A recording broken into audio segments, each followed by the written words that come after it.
मौलाना साहब जो YouTube channel ज़रूर subscribe कंदा। दुनिया में जे मुसलमान वटि पैसो आहे उहो बि परेशान आहे, जंहिं वटि पैसो न आहे उहो बि परेशान आहे। रीज़न आहे पोयां असांजी बॉडी आहे। मुंहिंजो हितां खे जिस्म नज़र थो अचे, नज़र अचे थो साईं? मेंबर ते मुजीब रहमान वेठो आहे न, हे बॉडी आहे मुंहिंजी। हिन बॉडी खे ॿिनि शयुनि जी ज़रूरत पवंदी आहे। हिन जिस्म खे ॿिनि शयुनि जी ज़रूरत पवंदी आहे। हे जिस्म मां सां मुतालबो कंदो, ॿ शयूं मूंखे ॾींदे मां सही हलंदुमि, ॿ शयूं न ॾींदे मां कमु असुली करणु छॾे ॾींदुमि। हिकु नंबर ते जिस्म मुतालबो कंदो, रोज़ाना जी बेस ते मूंखे खाधो ॾींदे मां सही हलंदुमि।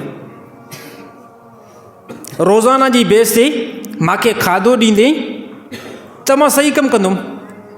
अगरि कोई बि मुसलमान उन खां खाधो खसे वठो,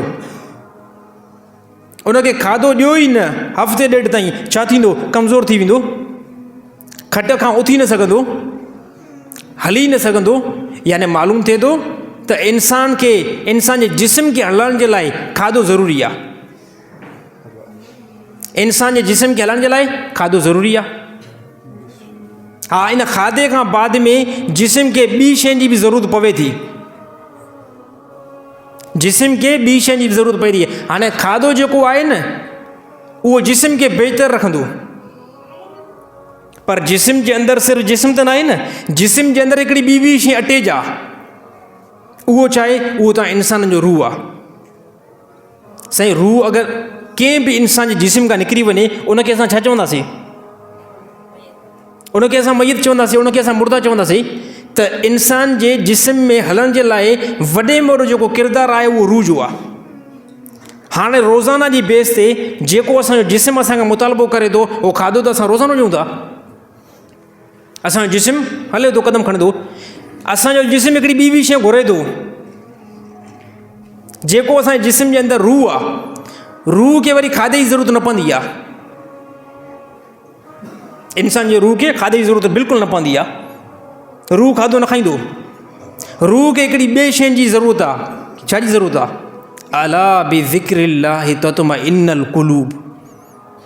रूह खे खाधो न खपे, रूह खे अल्लाह जो ज़िक्र खपे, क़ुरान हकीम जी तिलावत खपे, रूह खे नमाज़ खपे, रूह खे नबी सल्लल्लाहु अलैहि वसल्लम जी शरीयत खपे। पोइ हे असांजो रूह सही हलंदो। जेकॾहिं अगरि इन ॿिनि शयुनि मां हिकिड़ी शइ जिस्म खां खसियो, जिस्म अधूरो आहे। जिस्म अधूरो आहे। अगरि जिस्म खे असां रूह जी ग़िज़ा ॾियूं, यानी रोज़ानो नमाज़ बि पढ़ूं, अहिड़ी तरह ज़िक्र बि कयूं, तिलावत बि कयूं, हिकिड़ी शइ न ॾियूंसि त बि अधूरो थींदो। छा? खाधो न ॾियूंसि। रमज़ान में ॾिसंदा आहियो तव्हां, जंहिं टाइम शिदत गर्मी में रोज़ा ईंदा आहिनि त बंदो खाधो न खाईंदो आहे, त बंदे जो जिस्म कमज़ोर थी वेंदो आहे। बंदे जो जिस्म कमज़ोर थींदो आहे। पर जेकॾहिं मुसल 2-3 ॾींहं खां वठी करे असां खाधो न ॾींदासीं जिस्म खे, त असांजो जिस्म न हली सघंदो। त अहिड़ी तरह यादि रखे छॾियो त जिस्म खे ॿिनि शयुनि जी ज़रूरत आहे। हिकु खाधे जी, ॿिए नंबर ते अला बिज़िक्रिल्लाहि तत्मइन्नुल क़ुलूब, इनखे ज़िक्र जी ज़रूरत आहे। ऐं ज़िक्र नमाज़ खे बि चइबो आहे। ज़िक्र क़ुरान जी तिलावत खे चइबो आहे। ला इलाहा इल्लल्लाह, सुबहान अल्लाह, अल्हम्दुलिल्लाह, हे तमामु ज़िक्र, हे ज़िक्र जे अंदरि शुमार आहे। इहे रूह खे न ॾींदव तव्हां परेशान हूंदव। हे असांजा तमामु घणा मुस्लमान ज़्यादा परेशान आहिनि। इहा ई वजूहात आहे।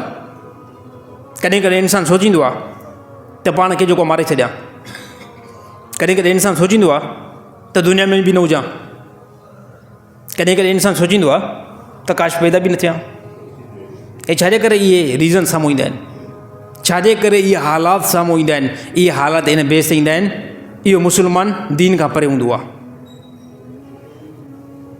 कॾहिं बि तव्हां न ॿुधो हूंदो, कॾहिं बि तव्हां न ॿुधो हूंदो त हिकिड़ो बंदो दीनदार, मस्जिद जो पेश इमाम, नेक, मुत्तकी, आलिम, हाफ़िज़, उन ख़ुदकशी कई हुजे। तमामु घटि। पहिरीं ॻाल्हि थो कयां, 99% न, 99% न। अक्सर कहिड़ा बंदा ख़ुदकशी कंदा आहिनि? जेके दीन खां बिल्कुलु परे हूंदा आहिनि उहे ई ज़्यादा कंदा आहिनि ख़ुदकशी। त छाजे करे जेके आलिम, जेके हाफ़िज़, जेके नेक मुतक़ी, उहे पंहिंजे जिस्म खे उहा शइ ॾियनि था जंहिंजी जिस्म खे ज़रूरत आहे। रूह जी ग़िज़ा ॾियनि था, जिस्म जी ग़िज़ा उहा ॾियनि था। अॼु तव्हां ऐं असां मुस्लमान जिस्म खे ॿिनि शयुनि खां हिकिड़ी शइ खे राहे छॾियो आहे। खाधो हर हिकु मुस्लमान पंहिंजे जिस्म खे ॾिए थो, खाधो हर हिकु मुस्लमान पंहिंजे जिस्म खे रोज़ानो ॾिए थो। हिकिड़ी शइ असां तव्हां विसारे छॾी आहे, उहा कहिड़ी आहे? रूह जी ग़िज़ा असां बिल्कुलु नथा कयूं। रूह जी असां ग़िज़ा बिल्कुलु नथा कयूं, त इन जे करे असांजो जिस्म दुरुस्त न हली सघंदो। जिस्म खे बहितर बणाइण जे लाइ, जिस्म खे दुरुस्त बणाइण जे लाइ अलाह जो ज़िक्र जेको लाज़िमी करिणो पवंदो। ऐं जेको बि कंदासीं पंहिंजे लाइ फ़ाइदो आहे, पंहिंजे लाइ फ़ाइदो आहे। दुनिया जो हर